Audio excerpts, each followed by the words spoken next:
오늘부터 전도서 강해 시작토록 합니다. 오늘 1장 1절부터 끝절까지의 말씀을 통하여서 해 아래에서라는 제목으로 말씀 나누도록 하겠습니다. 자, 모든 성경은 하나님의 감동으로 된 것으로 하나님에 대하여 증거하고 있습니다. 그러므로 모든 성경이 하나님과 하나님의 일하심에 대하여 일관적인 내용을 담고 있다라는 것을 자주 말씀을 드렸습니다.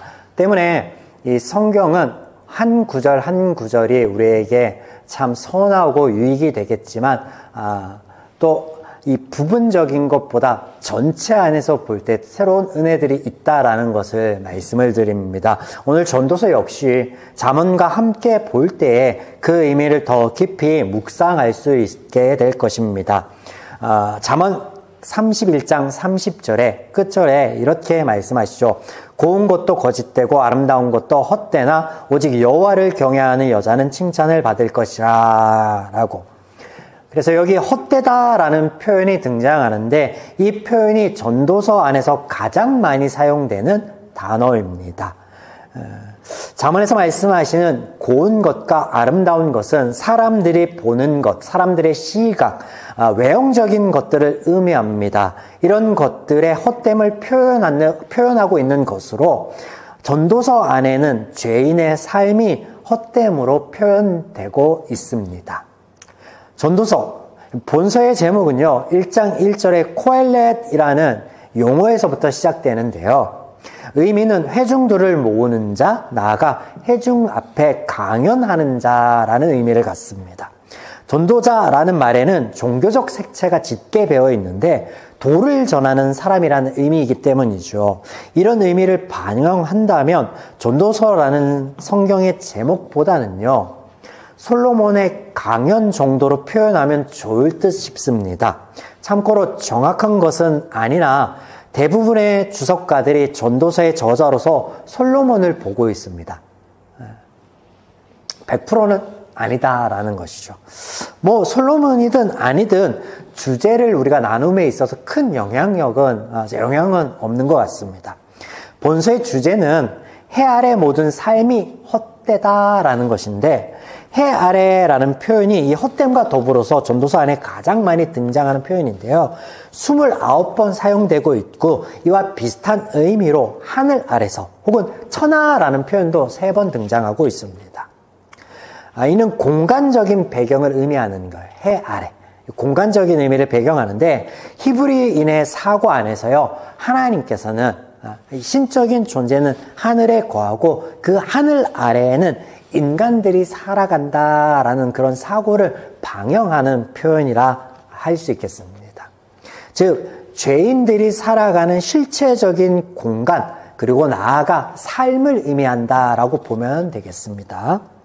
해 아래 모든 삶이 헛되다라는 주제는 그러므로 조금 더 풀어보면 죄인의 모든 삶에는 허무한 뿐이다라는 거예요. 자, 이런 본세에 몇 가지 의문점이 좀 있어서 제기하고자 합니다.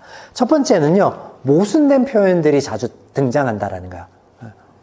전도서 1장 18절 우리가 읽었던 데 보시면 지혜가 많으면 번뇌도 많으니 지식을 더하는 자는 근심을 더하느냐라고 지혜에 대한 부정적인 시각을 이야기하고 있죠.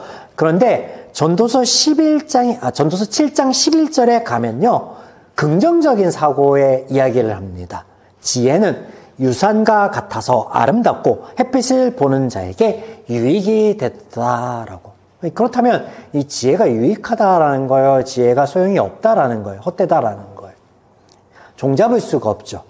한 군데 더 보겠습니다. 이제 여러 군데 등장하는데 삶과 죽음에 대한 모순적인 서술이에요. 보시면 전도서 2장 16절에서 17절 지혜자도 우매자와 함께 영원하도록 기억함을 얻지 못하나니 후일에는 모두 다 잊어버린 지 오래일 것임이라. 오라 지혜자의 죽음이 우매자의 죽음과 일반이로다. 이러므로 내가 사는 것을 미워하나니 이는 해 아래서 하는 일이 내게 괴로움이요 모두 다 헛되어 바람을 잡는 것이기 때문이다. 부정적으로 이야기하겠죠. 우매자나 지혜자나 마찬가지로 죽고 헛된 삶을 살아가고 있다라고 부정적인 시각의 이야기를 하고 있습니다. 그런데 전도서 9장 4절에 가면 이런 이야기를 합니다. 모든 산자 중에 들어있는 자들에게는 누구나 소망이 있음은 산자가 소망이 있대요. 그러면서 얘기하는 것이 산 개가 죽은 사자보다 낫기 때문이다. 무슨 얘기야? 삶의 의미가 있다라는 거예요? 의미가 없다라는 걸. 자, 이렇게 모순된 표현들이 더러 등장하고 있습니다. 이게 첫 번째 의문 제기입니다. 두 번째는요, 전도서를 솔로몬의 설교, 전도서라는 이 용어를 안 쓰고 싶은데 너무 익숙해서 왜냐하면 도를 전하는 게 아니거든요. 그리고 도를 전한 걸 좀 더 폭넓게 보면 설교라고도 할 수 있는데 솔로몬의 설교라고 하기에는 의문점 투성이에요. 설교가 아니에요. 그냥 강연 정도로 이해하면 될 것 같아서 여하튼 이 전도서의 솔로몬의 설교 혹은 말씀으로 보기에는 석연치 않은 구석이 많은데 그것은 바로 이 용어라는 거예요. 하나님에 대한 용어. 자, 고유명사인 야훼가 이 전도서 1장부터 12장 안에 전무합니다. 한 번도 등장하지 않아요. 그러면 하나님이라고 우리 성경에 등장하고 있는 이 모든 단어는 어떤 단어냐면 일반 명사인 엘로힘이 등장하고 있습니다. 자, 제가 성경을 강해해 오면 누누이 이 고유명사와 일반 명사를 나누어서 소개하고 있었거든요. 근데 대부분은 같이 이해하고 주석가들도 엘로힘도 하나님이라고 이야기하고 있거든요. 근데 이방인들의 입에서도 우리가 고백되는 걸 봤잖아요, 엘로힘이. 근데 전혀 하나님의 이야기는 아니었어요. 그들의 신에 관한 것, 우상에 대한 것이었고 구분이 필요합니다. 오늘 한 번 더 점검해 보도록 하겠습니다. 이 솔로몬과 이 전도서라는 것 안에 1절 보면 다윗의 아들 예루살렘 왕 전도자의 말씀이라. 본서가 하나님의 말씀이라면 이렇게 번역된 것처럼 이스라엘 역사 가운데 또 성경 가운데 오롯이 하나님의 말씀만을 기록하고 있는 대목이 있습니다. 그게 어디예요? 신명기. 우리가 신명기를 안 떠올려 볼 수 없겠죠. 신명기 그 서두로 가보겠습니다. 신명기 1장. 그 중에 5절에서 6절 제가 읽어드리겠습니다. 모세가 요단 저쪽 모압 땅에서 이 율법을 설명하기 시작하였더라. 일러스되 우리 하나님 여호와께서 호렙산에서 우리에게 말씀하여 주시기를 너희가 이 산에 거주한 지 오래니 라고 시작합니다. 그래서 보면 어떻게 등장하고 있어요? 하나님께서 이스라엘에게 전하시는 말씀 안에 하나님이라는 표현, 이것에 표현되고 있는 대목을 보시면 원어로는 야훼 엘로힘이라고 우리말로는 여호와 하나님이라고 소개되고 있어요. 그리고 이 표현이 지속하여서 신명기에 등장합니다. 하나님이 전하시는 말씀 안에. 자, 이 표현은 이스라엘에게 있어 매우 크게 다가갑니다. 유의미한 표현이 되겠습니다. 자, 그들이 이집트에서 400년간의 노예 생활을 하며 고통을 받을 때 하나님께서는 그들 조상 아브라함에게 말씀하신 언약을 지키고자 또 그들을 구원하고자 그들의 신음소리와 그 등의 고통들을 보고 들으시고 그들을 위로하고자 이집트에서부터 그들을 건져내시고자 합니다. 이때 이집트 안에 10가지 이적을 행하는데 그 10가지 이적들의 면밀을 살펴보면 당대에 가장 번영하였고 강성하였고 모든 부분의 발전을 이루었던 이집트인들이 생각하고 섬기던 신의 개념을 깨는 것으로 그 헛됨에 대한 고발을 하는 것으로 10가지 이적이 있었습니다. 이것을 눈으로 보고 듣고 경험하였던 이스라엘에게 있어서 여호와 하나님이라는 호칭은요, 모든 신들 중에 유일하신 여호와라는 호칭인 거예요. 또 모든 신들 중에 뛰어난 신으로 여호와, 이것을 고백하는 말이 뭐라고요? 야훼 엘로힘, 여호와 하나님이라는 거예요. 그래서 이 두 개를 고유명사와 일반 명사를 붙여서 부르고 있다는 거예요.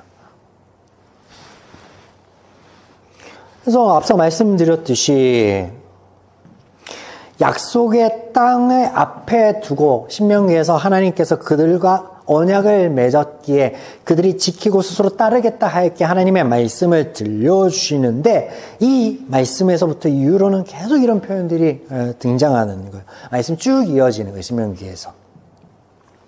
솔로몬 또한 이스라엘 자손으로 하나님에 대한 이런 호칭을 사용하였습니다. 어디에 등장하냐면 열왕기상 8장 22절에서 23절 바로 성전 봉헌식 때 그가 올려드렸던 기도 안에 있습니다.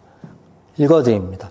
솔로몬이 여호와의 제단 앞에서 이스라엘의 온 회중과 마주서서 하늘을 향하여 손을 펴고 이르되 이스라엘의 하나님 여호와여 위로 하늘과 아래로 땅 주와 같은 신은 없나이다.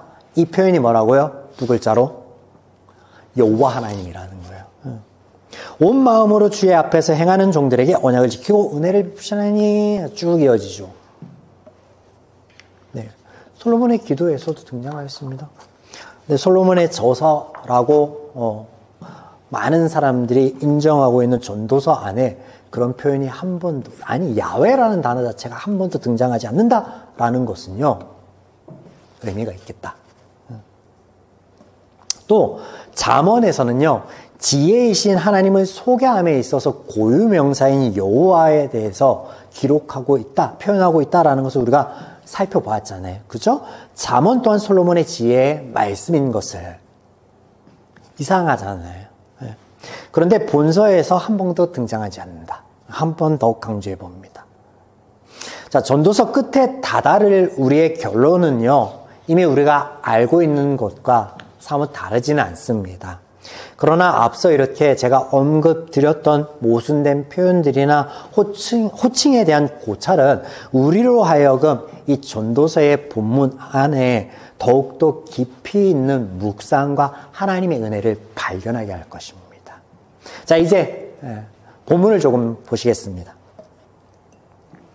1장의 내용을 구분하여 보면요.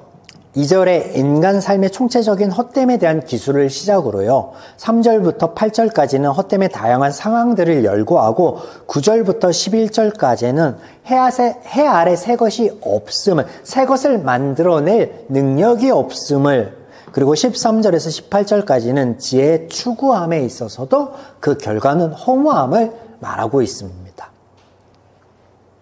자, 이렇게 나누어 보고 2절부터 보겠습니다. 2절. 전도자가 이르되 헛되고 헛되며 헛되고 헛되니 모든 것이 헛되도다. 헛되다 라는 말은요. 실체가 없음, 덧없음, 허무함, 아무런 결과를 낳지 못함이라는 뜻을 가집니다. 이 말이 욥기 7장 16절에서는 욥이 그 고통 가운데 있어서 삶의 덧없음을, 그 생명이 그냥 끊어졌으면 하는 소망 안에 삶이 헛되다라는 표현으로 등장하고 있으며, 신명기 32장 21절과 열왕기상 16장 13절 등에서는요, 우상의 실체 없음, 무능함, 무익함에 대하여 고발하고 있는 표현으로 이 헛되다라는 단어가 쓰이고 있습니다. 본절에서는 이런 헛되다라는 단어를요, 반복적으로 사용하고 있습니다. 2절 안에만 5번 등장하죠. 이런 히브리어의 표현 방식 중에 이것은 최상급의 표현이에요. 절대적 헛됨을 이야기하는 거예요. 절대적인 헛됨. 즉, 해 아래 살아가는 모든 인생들이 직면하고 있는 바 어떤 방법으로도 도저히 극복할 수 없는 허무와 헛됨을 표현하고 있습니다. 이어지는 3절부터는 그 다양한 상황들을 열거하고 있습니다. 3절. 해 아래서 수고하는 모든 수고가 사람에게 무엇이 유익한가? 자, 3절은 수사 의문문으로요. 삶 전체 통해서 고통스러운 모든 노고가 계속해서 반복되고 있다라고 이야기하고 있는 거예요. 4절. 한 세대가 가고 또 한 세대가 오되 땅은 영원히 있도다. 시간의 흐름 속에서 한 개인은 극히 짧은 시간을 살아가는 유한한 존재임을 이야기하고 있습니다. 이어지는 5절에는 해의 순환을 통해, 6절에는 바람의 순환을 통해, 7절에서는 물의 순환을 통해서 반복되어지는 인생의 비참한 현실을 투영하고 있습니다. 8절 보겠습니다.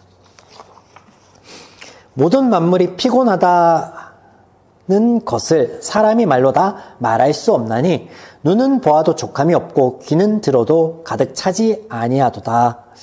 다 말할 수 없는 것, 눈으로 보는 것으로 만족 못하고 듣는 것으로도 채워지지 않음이 모든 일들이 피곤하고 지치게 한다. 그런 의미예요. 9절에서 11절은 해 아래 새 것이 없다. 삶의 무상함을 말하고 있습니다. 나아가 이런 현실은 시대가 바뀌어도 변하지 않는다라고 기록하고 있어요. 이제 이어지는 13절부터는 삶의 지혜를 추구함에 그 과정 또한 한계가 있고 결과 또한 허무하다라고 이어서 이야기하고 있습니다. 13절. 마음을 다하여 지혜를 써서 하늘 아래에서 행하는 모든 일들을 연구하며 살핀즉 이는 괴로운 것이니 하나님이 인생들에게 주사 수고하게 하신 것이라. 마음을 다하여, 이 말은요 전력을 다하여 보았다라는 거예요. 지혜를 깨우쳐 보려고 많은 부분들을 노력하여 보았는데 그 결과가 허무하다라는 거예요. 너무나 허무하다라는 거예요. 바람을 잡으려고 하는 것과 같이 아무것도 잡히지 않았다라고 고백하고 있습니다. 자, 이렇게 1장에서는요 크게 세 가지의 인생의 헛됨에 대하여 말하고 있습니다. 뒷부분부터 정리해 볼까요? 지혜를 구하는 것이 헛되다. 새 일을 행하는 것, 여기서 새 일이란 선한 일이라고 보아도 되겠습니다. 하여튼 새 일, 선한 일을 행하는 것이 어렵다, 무익하다, 헛되다. 마지막으로 수고로이 행하는 삶의 모든 일들이 헛되다, 무익하다입니다. 잠언에서 지혜이신 하나님을 아는 것으로 시작되는 삶은 평안임을 말씀하셨습니다. 또 그 잠언의 끝에서 인간 스스로 지혜를 구하고자 하나 분명한 한계가 있다라는 것을 보이셨고 이어지는 전도서에서는 오늘 1장에서는 그 한계가 무엇인지 앞서 정리한 것과 같은 것들을 열거하고 있다라는 것을 우리가 이해해 볼 수 있겠죠. 참된 지혜를 구할 수 없음, 만족함이 없이 수고로움이 반복되는 삶, 그리고 그런 삶의 반전을 꾀할 선한 일과 새 일을 행할 능력이 인생에게는, 즉 죄인에게는 없다라고 기록하고 있는 거예요. 그래서 죄인의 삶의 한계, 이것을 말하고 있습니다. 마지막으로 한 군데를 좀 더 보겠습니다. 13절에 하나님이 인생들에게 주사, 우리가 이 대목에서 두 가지의 실체적 진실을 보게 됩니다. 먼저 해 아래의 인생들, 즉 죄인들의 푸념이다라는 것입니다. 삶의 덧없음과 고통이 하나님께로부터 왔다라고 말하고 있는 거예요. 자, 그러나 성경은요, 죄인의 삶의 모든 아픔은 죄의 선택의 결과이며 오직 하나님께로부터는 모든 선한 것들, 좋은 것들만 온다라고 말씀하고 있습니다. 우리가 그동안에는 모든 성경들, 구절들과 강해들 속에서 창세기부터 살펴보았던 내용입니다. 네. 그래서 이 단어가 하나님을 의미하는 고유명사로 쓰여져 있지 않은 거예요. 편집자이신 하나님의 역사이겠죠. 두 번째는 너무 재밌습니다. 더 재밌습니다. 다음으로 여기 하나님이 말씀드린 대로 일방명사로 쓰여졌다라는 것은 여호와로부터 온 것이 아닌 신으로부터 왔다라는 표현이기도 한 것이죠. 아주 재미있는 대목인데요. 본서에서 반복되고 있는 헛됨, 덧없고 무상하며 실체가 없는 것, 이것이 가리키는 것이 무엇이라고 성경은 이야기하고 있어요? 우상이라고 얘기하고 있거든요. 근데 그 헛됨을 가져다 준 것이 엘로힘이라고 표현하고 있는 거예요. 그건 뭐예요? 바알이나 몰렉 등을 가리키기도 하지만 죄를 의미하는 것이거든요. 그래서 즉 죄인의 삶의 허무와 고통은 죄로부터 왔다라고 말씀하고 있는 대목이에요. 재밌지 않습니까? 네. 재밌습니다. 사랑하는 여러분, 오늘 우리가 그 전도서 서두의 말씀을 통하여서 잠언과 이 말씀이 어떻게 이어지고 있는가를 살펴보았습니다. 죄인들에게는 답이 없습니다. 선한 일, 새 일을 행할 능력이 없습니다. 삶이 어렵고 위태롭고 그런데 그 모든 것들 안에서 스스로를 건져낼 능력과 힘이 없습니다. 그러므로 우리가 하나님께 나아갑니다. 왜냐하면 하나님께서는 하나님께 나아가는 자, 하나님을 찾는 자를 등한시하지 않기 때문입니다. 또한 우리가 그 하나님께 나아갈 수 없는 상황에 있더라도 여러분 실망하거나 낙심하지 마십시오. 하나님께서는 찾아오십니다. 잠언에서 말씀하시잖아요. 너희가 찾지 않기에 내가 찾아가며 내가 스스로 지혜되어 너희의 성과 너희의 마을 광장에서 선포하노라. 하나님 찾아오십니다. 이 하나님의 은혜를 우리가 이 5월에 남아있는 한 주 가운데 경험하고 누릴 수 있기를 주님의 이름으로 축원드립니다.